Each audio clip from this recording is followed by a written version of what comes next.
Welcome classic rock fans to another top 10, and today we're looking at the 10 best San Francisco albums from the psychedelic period. Of course, if you're new to this channel, please be sure to click like, subscribe and check that bell to get notified of any future uploads, and I urge you to check the links below this video for ways you can support the sterling work done here at Classic Album Review. Before we get started, I thought it might be interesting to arrive at some sort of definition or consensus. What exactly is that San Francisco sound? It's hard to pin down really, but there are enough commonalities for us to pluck at a few distinctive threads. First one has to be improvisation. A lot of these bands would just meander away in these acid-soaked jangle of instrumentation. John Fogerty said that he'd often go and see bands and they were out of tune, couldn't play, and had no idea where they were going. But some of the better bands would use this as an ideal canvas on which to present their ethos and sound to an audience. Another feature, of course, would be the cross-talking guitars. That was very much a feature of the sound of Moby Grape, for example. And number two is a roving bass style. Now, I know here in dear old Blighty, The Who, we're already using the bass guitar as a lead instrument. The sound and style of playing bass often contributed to that Bay Area sound. Don't believe me? Go and check out Jack Cassidy on Bless Its Pointed Little Head. And Phil Lesh was a very underrated player whose jazz and avant-garde influences certainly underpinning the way he played, which ultimately goes on to underpin or provide the bottom end to that dead sound. And number three is the chordal progression.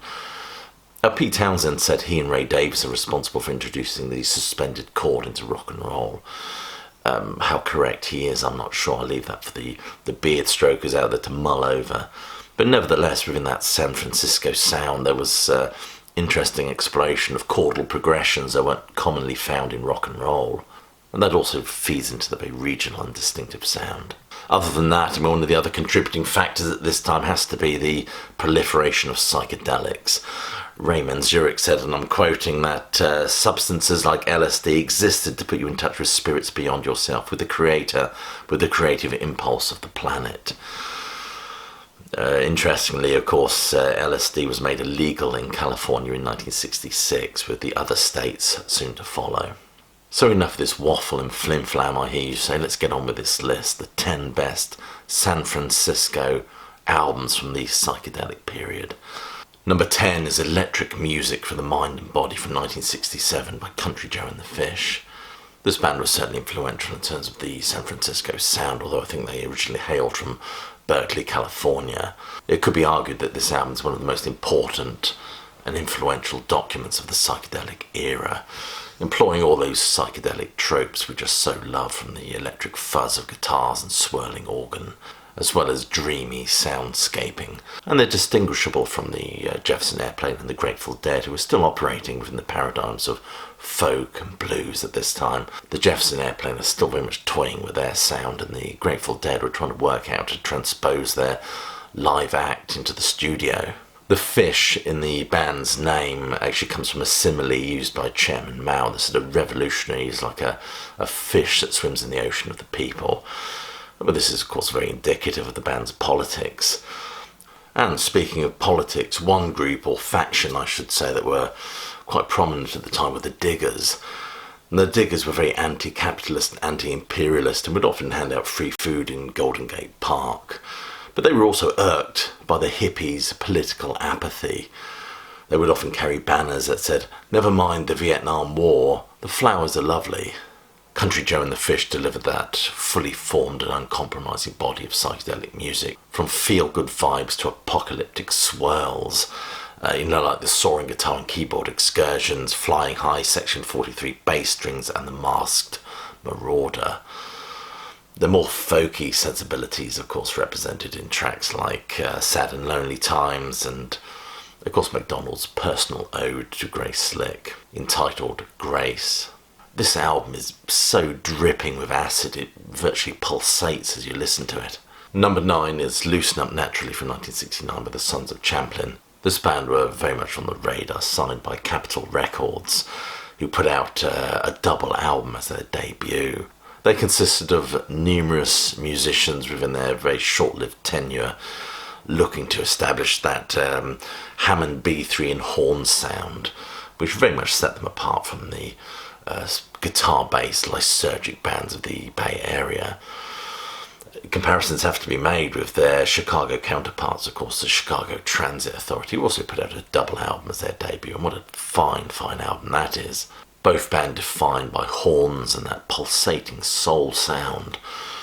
More vanilla fudge than Moby Grape. But I think this band had something of a snarling psychedelic twist to them. Interesting aside is Bill Champlin would actually later go on to join Chicago. There's a remarkable vibe to this album and its arrangements, quite sophisticated and fairly philosophical as well, which I think sets them apart a little bit from their Chicago contemporaries. I just love Bill Champlin's songwriting, that blue-eyed soul melded with the jazz-fumed guitar of Terry Haggerty. Interesting bit of trivia for you, Bill Champlin actually joined up with Moby Grape guitarist Jerry Miller in a short-lived project called the Rhythm Dukes. Nevertheless, this album, Loosen Up Naturally by Sons of Champlin, is definitely worth checking out.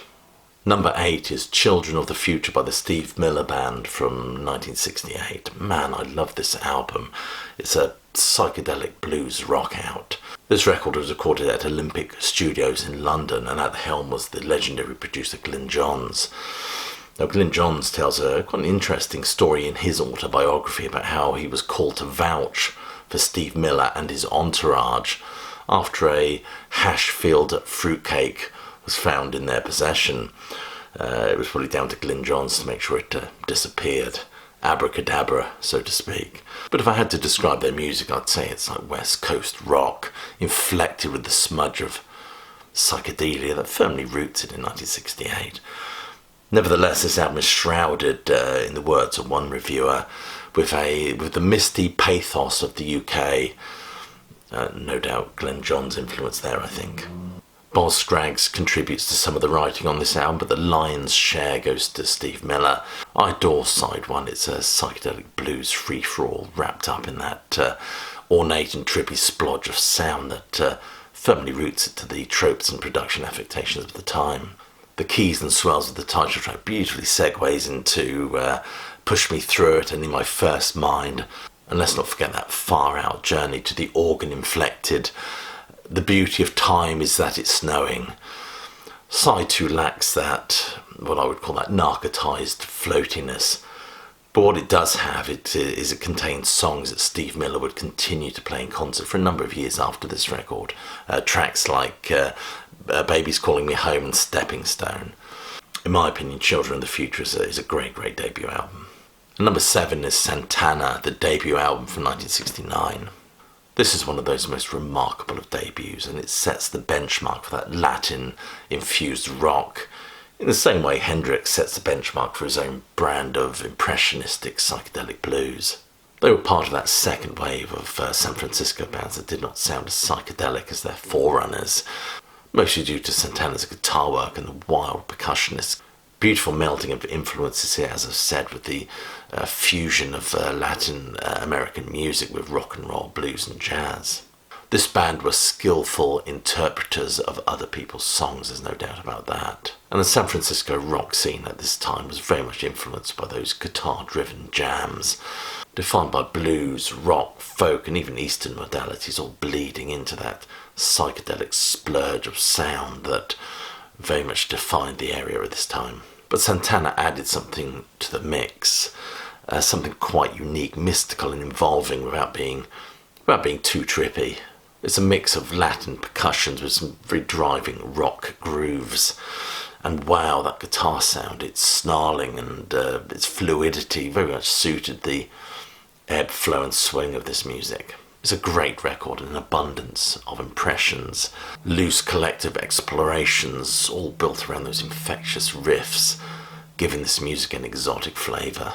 Santana famously played Woodstock at this time, but his performance was somewhat given an edge by the fact he accepted, I think, a drink or something from the Grateful Dead prior to his performance, which was obviously spiked.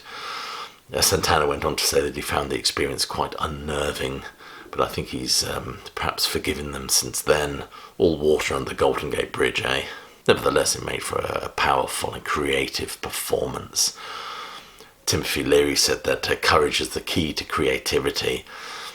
Maybe Santana discovered something about himself and the universe that day, even if not to accept anything from the Grateful Dead.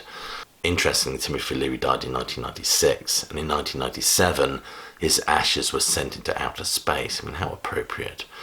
Rendering that Moody Blues number, Legend of a Mind, rather prophetic, I think. Number 6, the Quicksilver Messenger Service debut from 1968.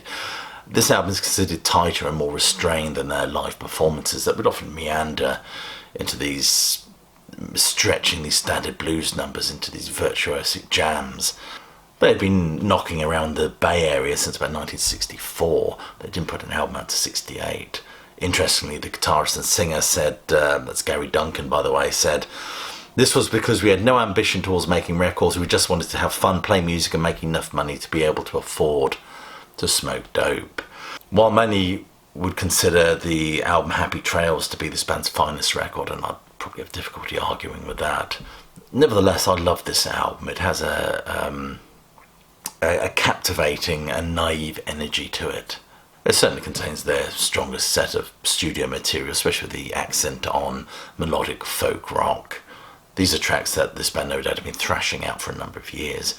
You get the wonderful Dino's song on this, although it has to be said that Dino Valentini himself was actually in jail when this song was recorded, or when this album was recorded, in fact. And let's not forget their wonderful cover of folk singer Hamilton Camp's Pride of Man, which, if I'm not mistaken, actually opens the album. Light Your Windows is also a highlight, as well as the jam Gold and Silver, which is surprisingly tight with these wonderful chiming guitars and odd and varying time signatures. But I would definitely consider the debut by the Quicksilver Messenger Service to be worthy of this list. Number 5 is Green River by Creedence Clearwater Revival from 1969. This album is a remarkable strum of swamp, country and southern rock. I absolutely adore this record. I adore Creedence Clearwater Revival. I was also thrilled to see John Fogerty supported by the Steve Miller Band a few years back now, but that's another story. For many, their sound very much belies their origins in the East Bay sub-region of the San Francisco Bay Area. Songs about bayous and the Mississippi River drawing from the iconography of the Deep South. In fact, BayAreaSounds.com have gone on to say that their style simply didn't represent the San Francisco sound during those years. And I get their point, I do agree with them. But nevertheless, I'm kind of basing this video more on the geography and the formation of these bands rather than the sound that I defined at the start of the video.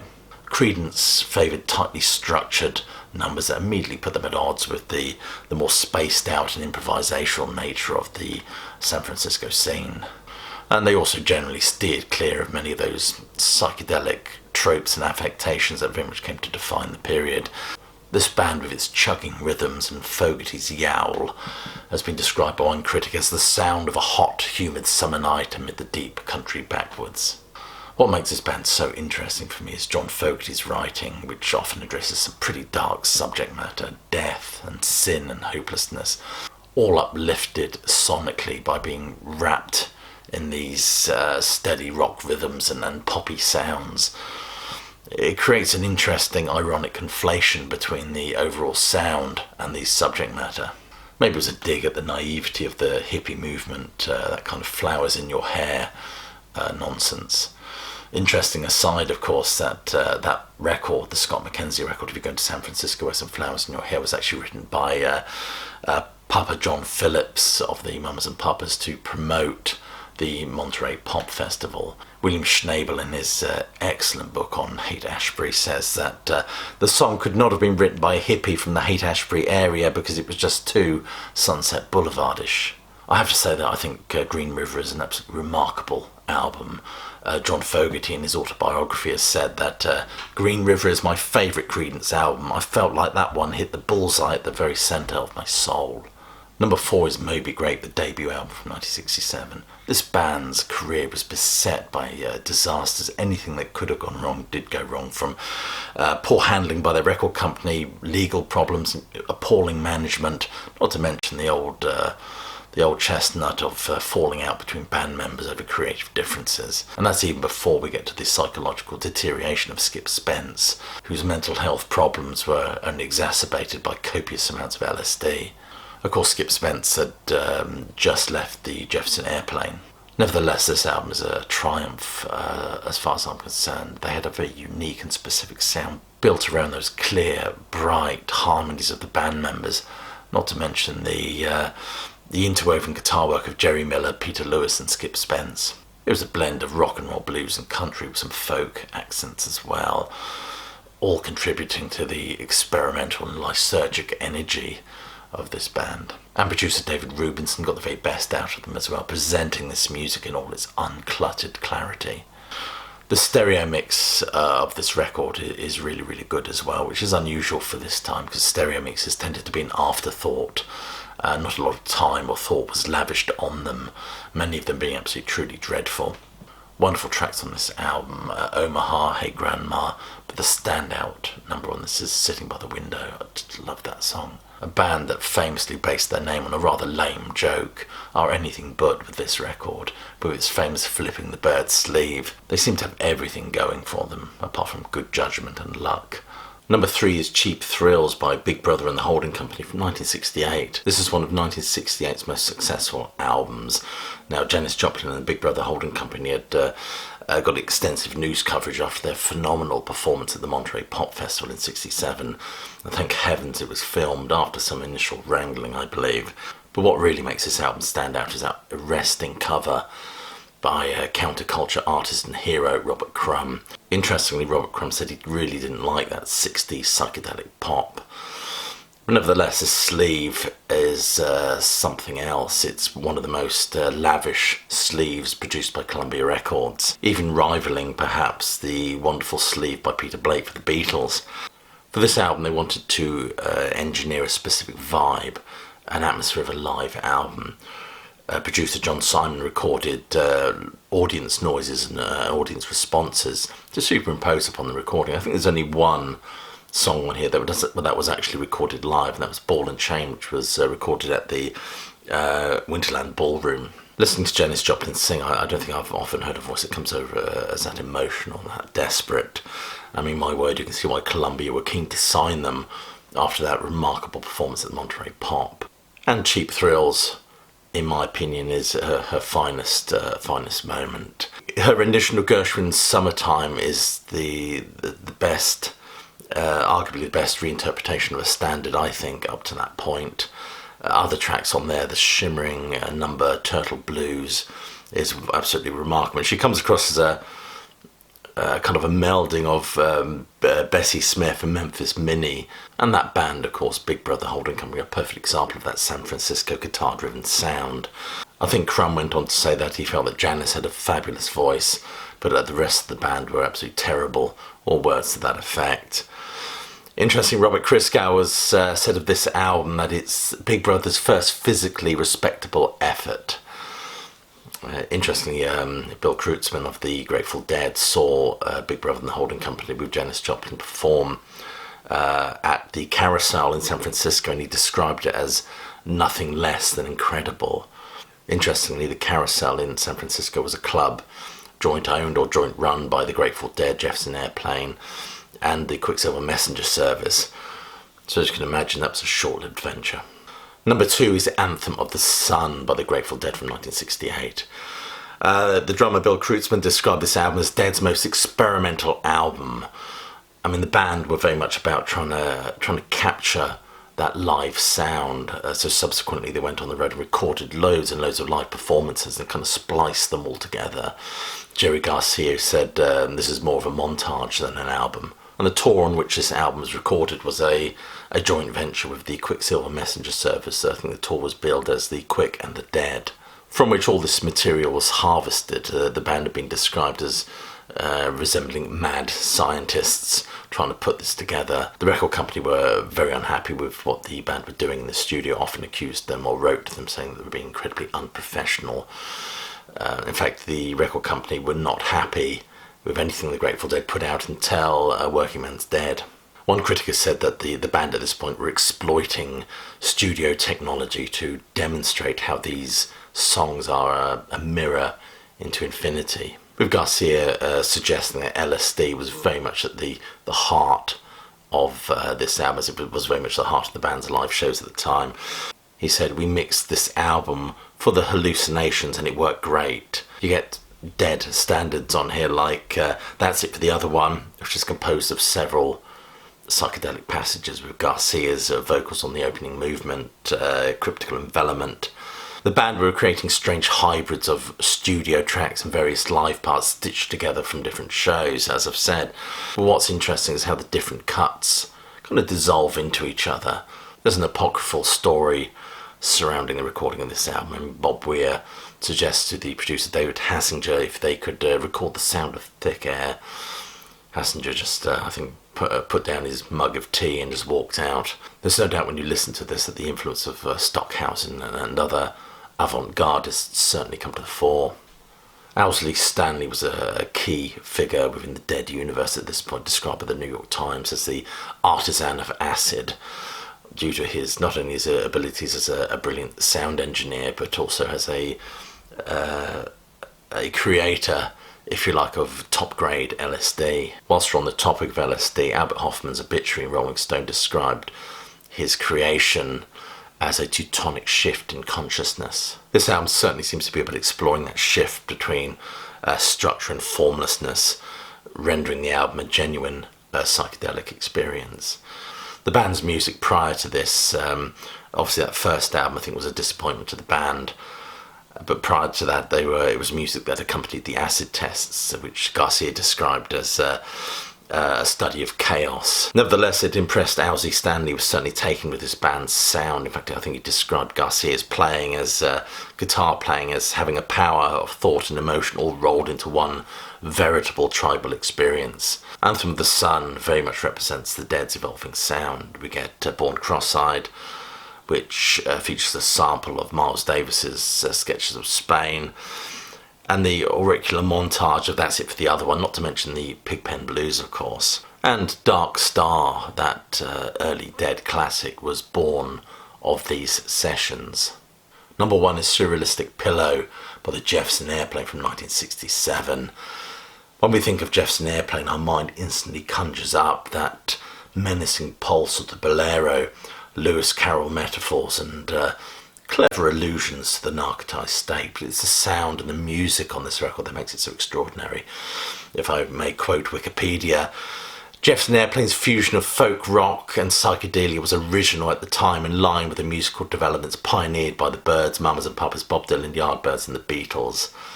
One could say that with this album it was a melding of the idyls of folk rock with the darker clouds of psychedelia. Will Hodgkinson in his book describes them as the first band of the counterculture. I'm not sure I agree with that, to be honest with you, but it was a pretty seismic moment, I think, when Grace Slick joins this band, replacing the original singer Signe Anderson. She brought something distinctive to the mix, what one critic has described as a kind of Moorish weirdness. My favourite track on this album, believe it or not, is Today. I adore that song. Wonderful vocal from Marty Balin and beautiful guitar phrasing by Jerry Garcia. When Marty Balin screamed "Wake Up New York" from that hotel rooftop in 1968, it could be seen as a clarion call for a new way of thinking. Certainly therefore this band are firmly rooted in the counterculture. In fact, Marty Balin used to throw acid tabs into the audience when they played the Fillmore. As I said previously, LSD had been outlawed in California from 1966 onwards, and the other states just followed suit. It was spearheaded by Ronald Reagan, I believe he was the governor at the time, who saw the hippies as absolute degenerates. A lot of the albums put out at this time were half live, half studio, very much trying to capture the very soul of the city. This album was very ambitious, very explorative in terms of the textures that it employed, a kind of modal folk minstrelsy, as well as that electric acid beat which very much defines the sound of the Bay Area. I mentioned Miles Davis' Sketches of Spain earlier, but this album is very important in terms of the composition of White Rabbit. Grace Slick imbibed LSD and listened to this record for hours. Then she walked over to an upright piano and voila, a psychedelic anthem was born. One that was no doubt meant to adorn 1,000 Vietnam movies forever afterwards, along with Painted Black by the Stones, of course. Anyway, you've been watching a video by Classic Album Review. I hope you've enjoyed the long, strange trip. I'd like to thank you all for watching. If you've watched to this point without switching off, I want to doubly thank you for doing that. You might want to check out some of the cards that I will put up here later if you enjoyed this video. If you haven't already done so, please do click like, subscribe and check that bell. Other than that, I will leave you with my closing salvo, which is, as you know, hope you're staying safe and well, but more importantly that you keep listening.